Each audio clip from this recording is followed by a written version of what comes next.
안녕하세요. 저희는 드론을 이용한 비대면 중고거래 플랫폼에 대해 발표드릴 포스트 드론팀입니다. 목차는 다음과 같습니다. 팀원 구성과 역할은 다음과 같이 이루어집니다. 최근 개인의 구매력이 증가함에 따라 중고거래 시장이 꾸준한 성장세를 보이고 있습니다.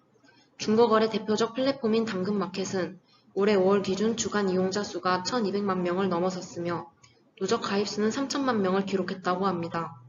그러나 급격하게 증가하는 중고거래 이면에는 커다란 문제점이 있었습니다. 가장 먼저 범죄의 위험성입니다. 중고거래 특성상 대면 거래는 범죄에 노출되기 쉽습니다. 중고거래 이용자 약 1,200명을 대상으로 설문조사한 결과를 보면 범죄와 사기 위험으로 직거래에 불안을 느끼는 이용자가 74%, 안전한 거래를 위해 비대면 거래를 선호하는 이용자가 90%에 달합니다. 그리고 비용과 시간의 비효율성입니다. 거래를 하기 위해 이동하는 비용이 클 경우 비용 낭비가 크고 판매자와 구매자의 시간을 조정하기 힘들다는 문제점이 있습니다. 또한 중고거래를 택배 거래로 하는 방법도 택배를 주고받는 데에 하루 이상의 시간이 소요되어 시간의 비효율성이 큽니다. 마지막으로 사기의 위험성입니다. 통계에 따르면 5년 사이에 피해 총액이 4배 이상 증가한 것을 보아 피해 현황이 심각하다는 것을 알 수 있습니다. 본 팀은 이러한 중고거래의 단점들을 보완 및 완화하기 위해 드론을 이용한 비대면 중고거래 플랫폼을 개발하기로 결정하였습니다. 이 플랫폼은 구매자와 판매자 간에 일어나는 중고거래에 관한 것입니다.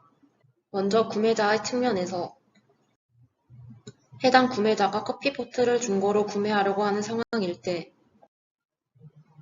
구매자는 전용 어플에 접속하여 중고 매물을 고른 후 판매자와 메시지를 주고받아 거래를 성사시킵니다.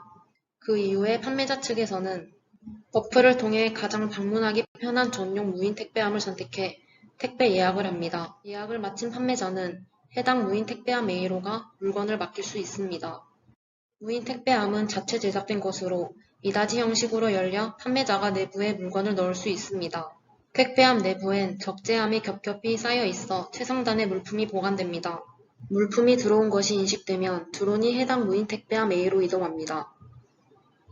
드론이 착지한 뒤 상부문이 열리며 최상단 적재함이 보이게 됩니다. 드론의 하부에는 집게가 부착되어 있습니다. 이 집게가 무인 택배함 A 내부의 적재함과 결합한 뒤 구매자가 지정해둔 무인 택배함 B로 드론이 이동하게 됩니다. 무인 택배함 B에 상품을 적재하고 떠난 후 구매자가 픽업함으로써 모든 과정이 마무리됩니다. 이런 기능들을 구현하기 위해서는 먼저 드론이 자율비행을 할 수 있는 시스템을 갖추고 있어야 합니다. 그래서 저희는 드론의 자세 제어용 컴퓨터인 FC 이외에 인터넷 통신, 영상 처리 등을 할 수 있는 미니 컴퓨터인 제슨 나노를 탑재할 예정입니다. 이 두 컴퓨터는 직접 연결되어 통신 프로토콜 마브링크를 사용해 정보를 주고받습니다. 먼저 드론 자세 제어를 하는 FC에는 드론의 웨이포인트 비행을 위한 GPS 센서, 자세 제어를 위한 IMU 센서와 고도 측정을 위한 라이다 센서, 기압 센서가 탑재되어 있습니다.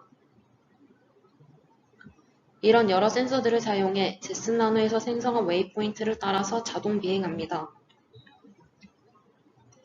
또한 이러한 센서 값을 제슨 나노로 전송하여 현재 드론의 상황을 실시간으로 모니터링하여 제슨 나노에서 자율 비행 판단이 가능하도록 정보를 제공합니다.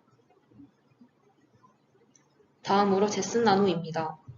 제슨 나노에는 마커 인식용 카메라, LTE 모듈, 그리고 적재함 고정형 서버 모터가 연결됩니다.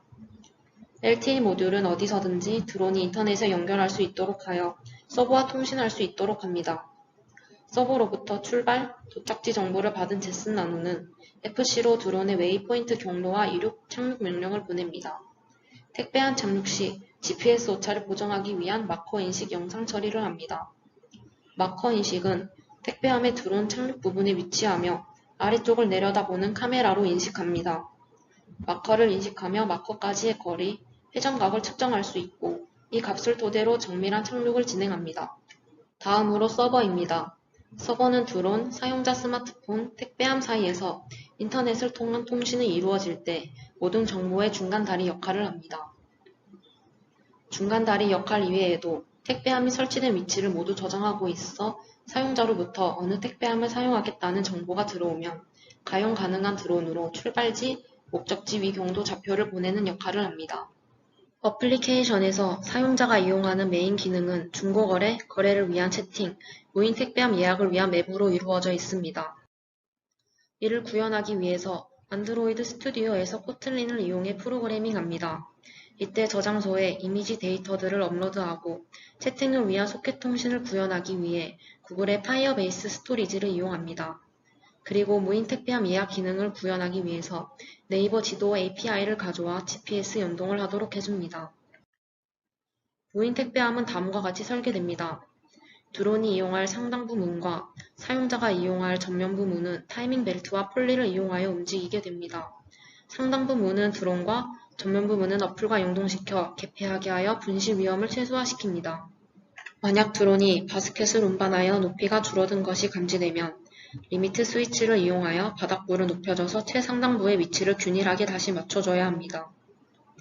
이때 리드 스크류와 스텝 모터를 이용해 회전 운동을 직선 운동으로 바꿔 바닥부의 높이를 바꿔줍니다. 리드 스크류의 양옆으로는 연바봉을 배치시켜 레일 역할을 하게 하여 택배함 설계를 마무리하였습니다. 기존에 존재하는 간편 택배 서비스로는 24시간 무인 택배함 서비스인 스마일박스가 있으며 편의점에서 편의점으로 3일 이내 이동이 되는 편의점 반값 택배가 있습니다. 이러한 기존 서비스들과 차별화되는 본 제안의 특징은 물류 라인이 존재하지 않아 운송 시간이 대폭 감소하며 운송 중에 인건비가 발생하지 않아 노동과 비용을 최소화할 수 있다는 것입니다. 다른 기존 기술인 중국 물류 기업 알리바바의 무인 배달 로봇 차이냐오는 자율주행 지상 배달 로봇으로 지상에서 움직이는 차량입니다. 하지만 드론 택배는 지상이 아닌 상공에서 움직이므로 지상에서 예측할 수 없는 사고를 예방하고 도시 및 차량 정체 현상에서 자유로워 물건을 빠르게 받을 수 있다는 점에서 기존 기술과 차별성을 가집니다. 다음은 상용화 및 사업화 가능성입니다. 한국에서는 이미 국내 드론 배송을 위한 주소 지능 정보를 확충 중이며 2017년에 4km 드론 배송을 성공하였습니다. 해당 드론은 수동 원격 조정이 아닌 좌표 입력만으로 이륙, 비행, 배송 기한까지 모든 배송 과정을 완전 자동으로 이루어냈습니다. 또한 2021년 8월부터 10월까지 세종시는 도미노 피자사와 협업하여 피자 드론 배송을 상용화했습니다. 이러한 추세로 보았을 때 머지않아 드론 배송이 상용화될 수 있을 것으로 예상됩니다. 다음으로 기대 효과에 대해서 설명드리겠습니다. 먼저 경제성 부문입니다. 평균적인 드론 배터리 사이클을 500으로 했을 때 드론의 1회 이용 비용을 800원으로 환산할 수 있습니다. 대면으로 중고 거래를 할 경우 서울시의 성인 버스 요금 기준으로 왕복 대중교통 비용만 2,600원입니다. 이외에도 시간 비용과 노동력까지 추가적으로 발생합니다. 비대면 거래, 즉 택배를 이용할 경우에도 일반적으로 가까운 지역도 하루 이상이 소요되며 택배 비용만 기본적으로 3,000원 이상이 듭니다. 운송과 물류 라인에 드는 노동력까지 생각했을 때 드론 택배를 사용하는 것이 훨씬 경제적임을 알 수 있습니다. 국내 중고거래 시장 규모는 2020년에 이미 당근마켓 월 이용자 수 1,000만 명을 돌파할 정도로 그 규모가 굉장히 큽니다.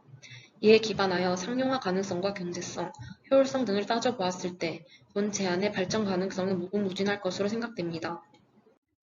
이상 들어주셔서 감사합니다.